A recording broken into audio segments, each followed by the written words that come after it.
thank you again to the four presenters of today. Very well done, everybody, especially with the timing.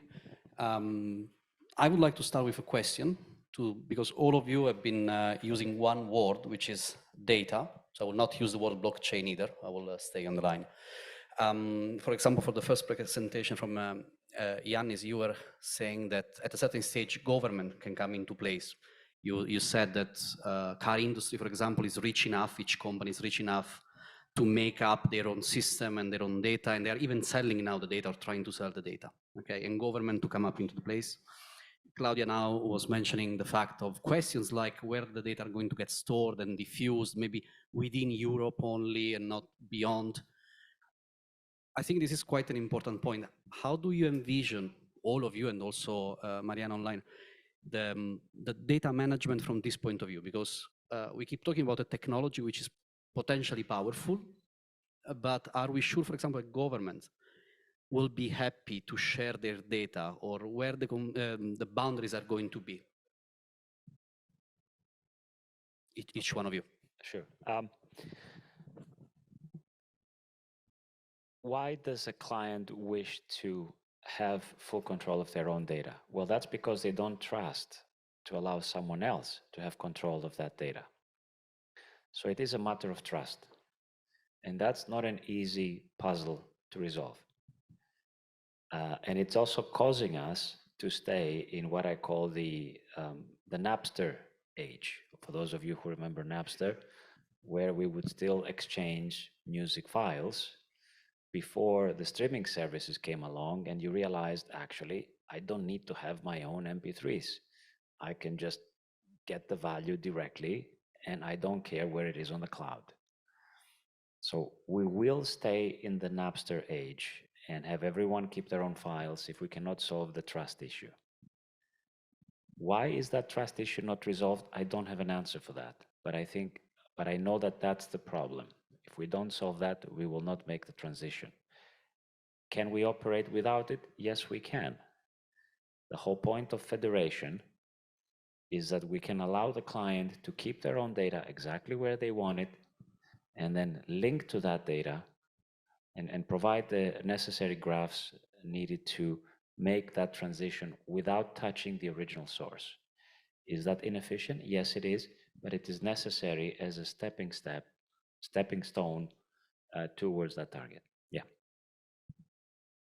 Yeah, I mean, I agree. That's exactly the problem, that people don't want to lose ownership of their data because they don't trust that the cloud is the securest way to share it, I think. So yeah, I think that decentralized storage to solve this, but people also need the trust that they need to trust blockchain as well, and they don't now. I'm trying to push toward from trust to faith sometime, which is slightly different concept eventually. Okay. Any question from the audience on site or online?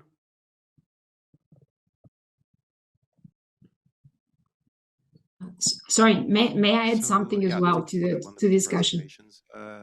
My question is about the debate on digital twin real time versus right time. So when Yannis was presenting, he showed that the digital twin keep evolving. The analogy of growth and maturity. So is it the case that we need to wait for digital twins to be capable to only capture data at the right time, so you have that intelligence in order to then adopt blockchain and have that trust? I'm not sure I'm the right person to answer that. That particular slide was mostly referring to the long-term plan, where we want to get, not tomorrow morning, but maybe 10 years from now or later. And the pathway to that step is, of course, a series of mini steps. We didn't discuss that actually. What would be those mini steps to take us from where we are? But all of those steps would be effectively a form of data fusion, connecting different sources until we get to a point where we can connect things also in a temporal way. The right point to get blockchain involved, I'm not a blockchain expert, I'm sorry, I don't have that answer, but maybe the rest of the panel can answer that. Well, actually, I think for the blockchain part, first I want to say that I'm not the expert in digital twin part. Yeah, but I think for blockchain, how to implement it in digital twin or how to capture or store real-time data under the digital twin scenario, I think it actually really depends on what you want to do, use blockchain, what kind of data you want to store and also share with other guys. If that kind of data in digital twin is really important and you want to make it be reliable for others who you share the data, I think that kind of data can be stored and shared with blockchain technology. Yeah. I guess, I mean, blockchain, like we also mentioned before, blockchain alone cannot do everything. So we need another technology to integrate that will be able to store the large volume of data. It can be cloud, I think, as well, if we trust it in a way. It can be decentralized storage. It can be something else. I guess we will wait and see. Another question, yeah? So, yeah, thanks for all the great presentation. So I have a question about the longevity of the data. So no matter is the digital twin or about blockchain, but I think have mentioned one point is for physical asset, then it's very long. But for digital solution, then maybe the lifespan is very short. And then we always need to change from one platform to another platform. And for digital twin, then people are saying that, for example, right now, then we save everything in Revit. Who knows maybe what happened maybe 15 years later. And same for digital twin and same for blockchain. So blockchain maybe right now, then we put all the data into a single platform. But now who knows that maybe 5 years later, 10 years later, do we need to migrate to another platform? So how do you see this kind of the needs of the data longevity or any strategy to make sure that the physical asset in our like building infrastructure, probably we'll talk about 15 years, while the digital solution, then how can we make the same pace? Do we expect to migrate data from time to time, something like that? I wonder whether Mariana wants to answer the question since she's online.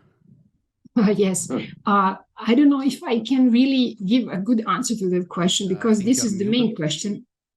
We cannot sorry. hear you. I'm not muted. I'm okay. Now okay. Now it works. Yeah, sorry. Yeah, that is a very good question, I must say, and I think that I cannot give the exact answer to that question because it is really what happens in 15 years or 20 years, who knows?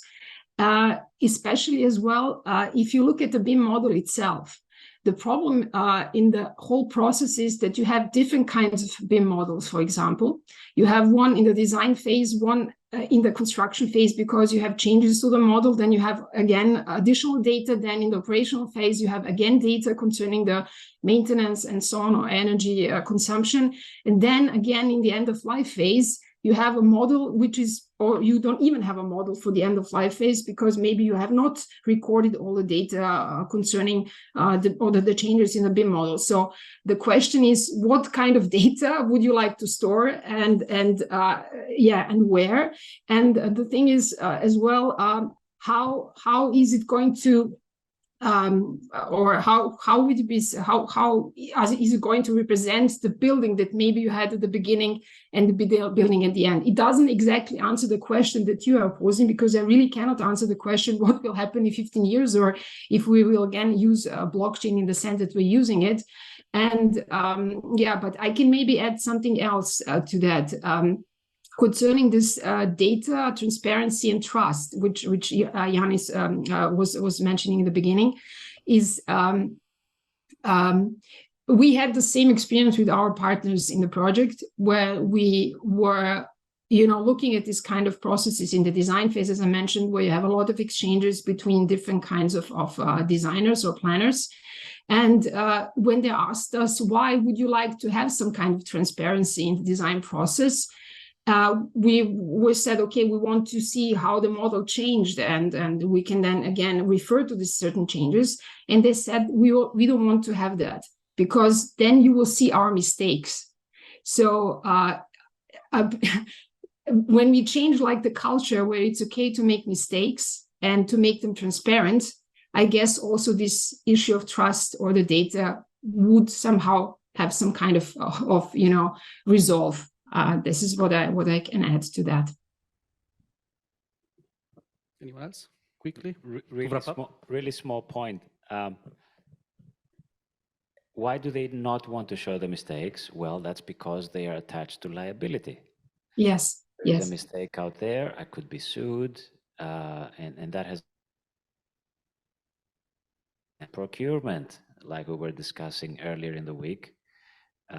Procurement has to have the right incentives, because without these, we're not going to be able to reach transparency, therefore trust, therefore the rest, right? So it always ends up being the source of all problems. Thank you I very agree. much. Mhm. I think we are up with the time, so I want to thank again our speakers for the session number 7. Thank you.